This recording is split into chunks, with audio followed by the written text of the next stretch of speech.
Hai teman-teman yang berbahagia, berjumpa kembali dengan saya, Dr. Andri, spesialis kedokteran jiwa dari Omni Hospital Alam Sutera Tangerang. Di kesempatan kali ini saya ingin sedikit berbincang mengenai ciri-ciri introvert. Nah, belakangan kan lagi rame nih bicarain tentang introvert.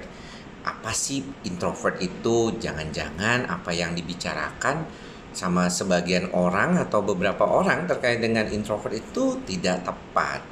Ada beberapa buku yang bisa membantu kita mencari dasar dari introvert, suatu terminologi terkait dengan situasional kepribadian seseorang yang pertama kali dikemukakan oleh Carl Jung, seorang psikiater, psikoanalisis ya yang sangat erat dulu hubungannya dengan Freud sebelum mereka akhirnya pecah kongsi.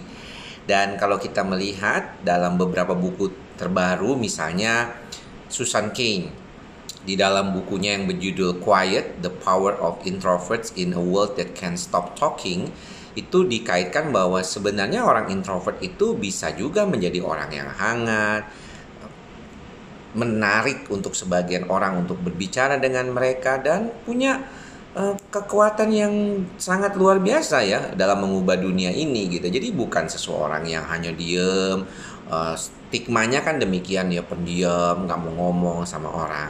Tetapi saya mencoba melihat dari Psychological Today, suatu website yang sangat sering kita temukan di dalam beberapa kali kalau kita mencari pemberitaan-pemberitaan awam ya terkait dengan masalah psikologi.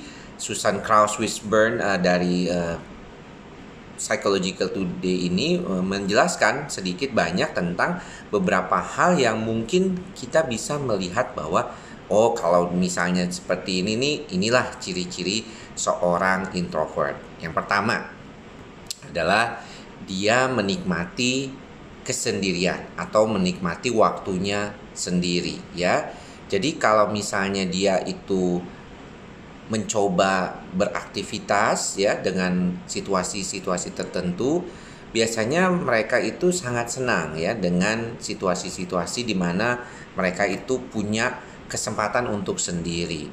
Ada beberapa orang kan yang seneng bergaul ya, misalnya kayak istilahnya social distancing ini akan sulit buat orang-orang yang ekstrovert itu untuk bisa di dalam rumah misalnya kepengen untuk bergaul bersama dengan teman-teman, dengan hubungan interaksi.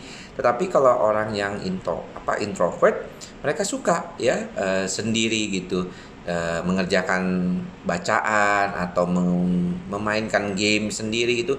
Buat mereka itu menambah energi yang bisa membantu mereka untuk menjadi orang yang lebih baik dan produktif gitu. Dan yang seringkali juga dikaitkan dengan seorang yang introvert adalah biasanya kalau misalnya dia itu lebih bagus kalau dalam kondisi sendiri ya. Dia itu jadi orang yang lebih efektif, lebih punya pikiran yang sangat bagus, ataupun mempunyai suatu kemampuan yang luar biasa dalam mengerjakan atau menganalisis adanya ide-ide terkait dengan kondisi sehari-hari itu saat dia sendiri. Jadi buat dia kesendirian itu adalah sesuatu yang bisa menampilkan penampilan terbaiknya seorang introvert ya. Jadi itu yang salah satu yang ciri yang ini kelihatannya nih kalau begini nih introvert ya. Yang ketiga adalah kalau misalnya itu kondisinya terkait dengan bahwa kalau orang introvert itu lebih banyak diam, mereka ini termasuk adalah orang yang bisa memimpin dirinya sendiri ya.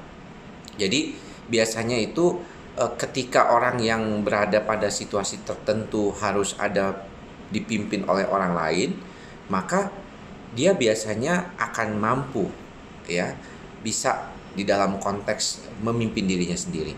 Namun ya di dalam keadaan tertentu juga dia bisa ada sesuatu di mana dia harus dipimpin oleh orang lain di dalam suatu kelompok.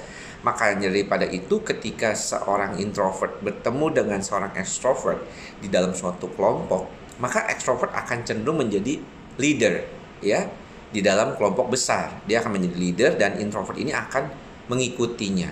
Dan ini yang biasanya tuh berkaitan. Jadi jarang sekali seorang introvert itu akan langsung mau maju untuk memimpin sekelompok besar orang tersebut.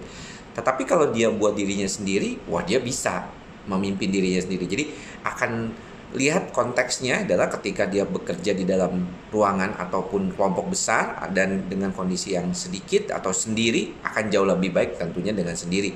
Tapi kalau misalnya di dalam suatu kelompok yang besar, dia bisa menjadi penyeimbang untuk yang ekstrovert gitu.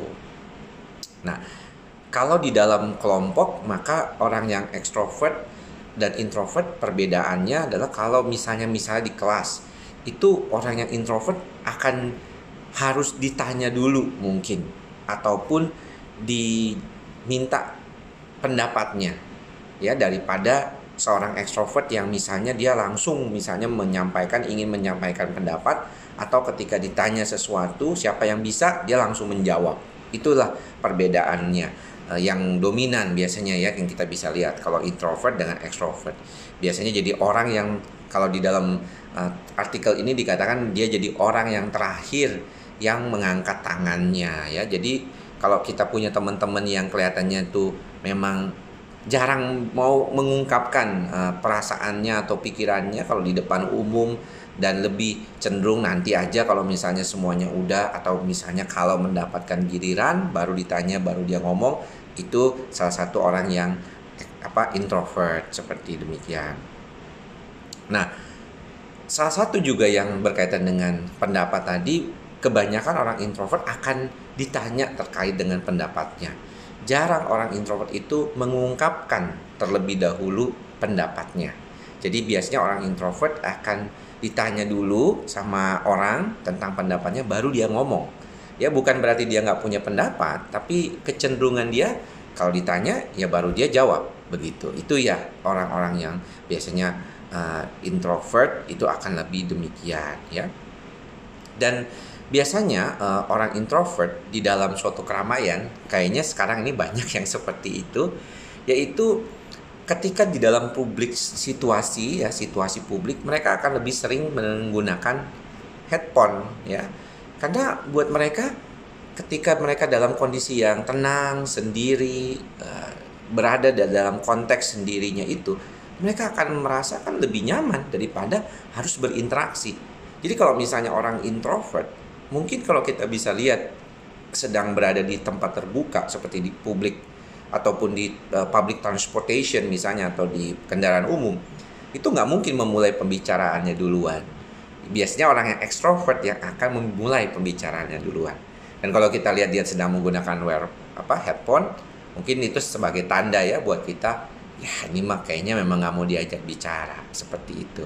Dan itu memang sesuatu yang seringkali terkait dengan kondisinya. Nah, orang introvert juga biasanya lebih memilih untuk tidak berhubungan dengan orang-orang yang sedang marah atau sedang sebel gitu ya, sedang sebel. Mereka cenderung menjadi pencinta damai dalam artian mereka tidak mau lebih gampang terlibat dalam konflik-konflik seperti itu. Ini salah satu ciri dari introvert yang biasanya terkait dengan bagaimana mereka menyikapi situasi-situasi yang sifatnya lebih impulsif ataupun adanya suatu kondisi yang sifatnya berkaitan dengan kemarahan. Jadi ada hal-hal seperti itu yang juga terkait dengan masalah introvert dan extrovert. Nah, biasanya kalau dari sisi pekerjaan katanya di dalam artikel ini dikatakan bahwa orang introvert itu biasanya lebih akan sering ya menerima telepon, teks ya, email bahkan ya. Karena memang kebanyakan dari mereka harus ditanya dulu ya pendapatnya kadang-kadang ya. Dan mereka rata-rata jarang menginisiasi call dulu gitu ya. Jadi lebih senang ditanya gitu ya.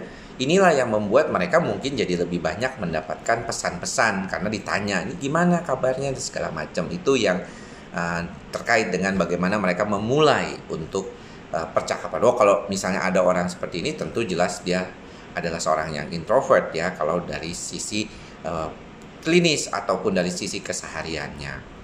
Dan ada salah satu yang tadi terkait juga bahwa ketika di publik mereka kecenderungannya tidak akan punya kecenderungan untuk memulai pembicaraan ya. Jadi biasanya orang-orang introvert lebih sering diam dan menggunakan misalnya headphone-nya saat ini untuk lebih silent aja, lebih nyantai. Buat mereka ya, buat nggak ngomong sama orang ya nggak ada masalah.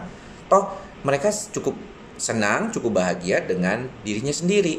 Dan ketika dalam kondisi seperti itu maka mereka merasakan stabilitas, balance-nya tuh bagus. Ya, jadi ada orang yang perlu ngobrol sama orang lain, eh, bisa jadi, tetapi ada juga yang membuat mereka malah nggak nyaman. Contohnya ya orang introvert ini. Dan menjadi introvert ternyata banyak kelebihannya juga ya, seperti itu, di mana mereka mungkin bisa lebih concern dengan kondisinya. Walaupun mungkin bukan berarti mereka akan antisosial ya, seperti banyak orang yang salah artikan ya, lu ansos, enggak lah, antisosial ya nggak begitu ya. Antisosial itu salah satu gangguan kepribadian kalau dari sisi psikiatri ya, bukan orang yang nggak mau bergaul, itu agak berbeda. Jadi bukan berarti orang yang introvert itu bukan orang yang sangat freak, aneh, nerd gitu, enggak. Tetapi mereka memang lebih menyukai kesendirian daripada bersama dengan orang-orang yang menurut mereka mungkin akan draining their mental health ya. Itu yang sering kali. Jadi menurut mereka diam ataupun sendiri, bekerja sendiri adalah sesuatu cara yang nyaman buat mereka. Dan saya kira itu sesuatu hal yang bisa terjadi buat siapapun. Mudah-mudahan apa yang bisa saya sampaikan ini bermanfaat buat teman-teman semua. Dan jangan lupa untuk selalu menjaga kesehatan jiwa dan raga kita. Semoga kita semua menjadi orang yang lebih baik terus ke depannya. Sampai bertemu di video saya selanjutnya. Salam sehat jiwa. Bye-bye.